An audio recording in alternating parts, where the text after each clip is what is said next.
Well, hello. How are you doing today? Hope you're doing well. I'm out here for our walkie so I can do a talkie and take a little bit of a diversionary route today. And just seeing not really new sights, but different sights than what I'm used to seeing.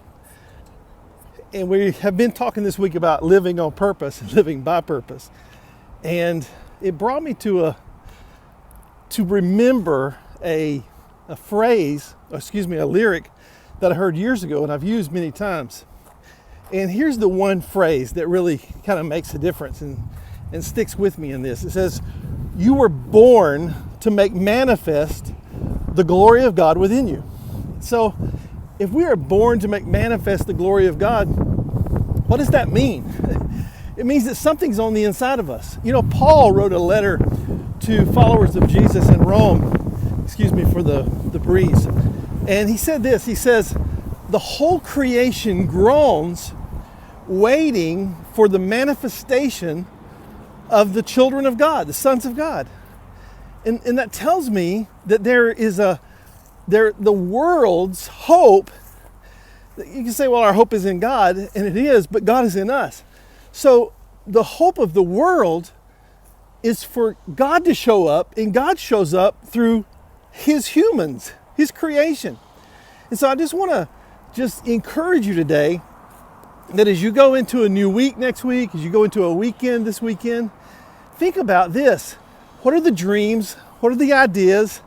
What are the desires I have that center around making a difference in other people's lives? What are your things? Don't ever say it's too small. It's not too small. It's never too small. You can do it through your vocation. You can do it through your avocation. You can do it through your family. You can do it through friendships. You can do it through a church, if you want to. You can create a whole corporation or organization around your idea. There really is no limit to it. The limitations come when you say, "I can't," or "I won't," or "I don't know." Because you can know. You can absolutely know what you're here on earth for, and it comes in the form of ideas. The psalmist said one time, he says that God gives you the desires of your heart.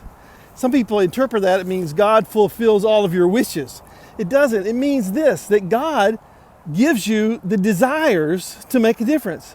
What is your desire to make a difference? And you might say, well, it's just too small. It's not too small. Write it down today. So here's 3 things, and then I'll let you go. Write down what you think you could do to make a difference in one person's life. And then write down how that difference-making ability or proficiency in one person's life could make a difference in 10 persons' lives.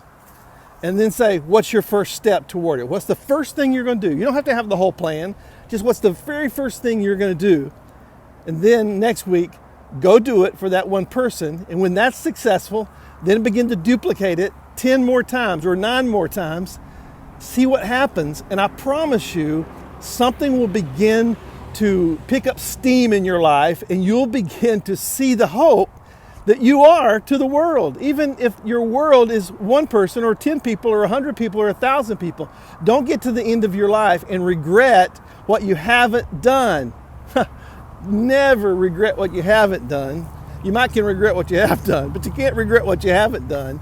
And live your life on purpose. I'm Phil Underwood. I hope you have an epic weekend, and I'm so happy that you and I are here together today. I'll see you next week. Blessings. Bye-bye.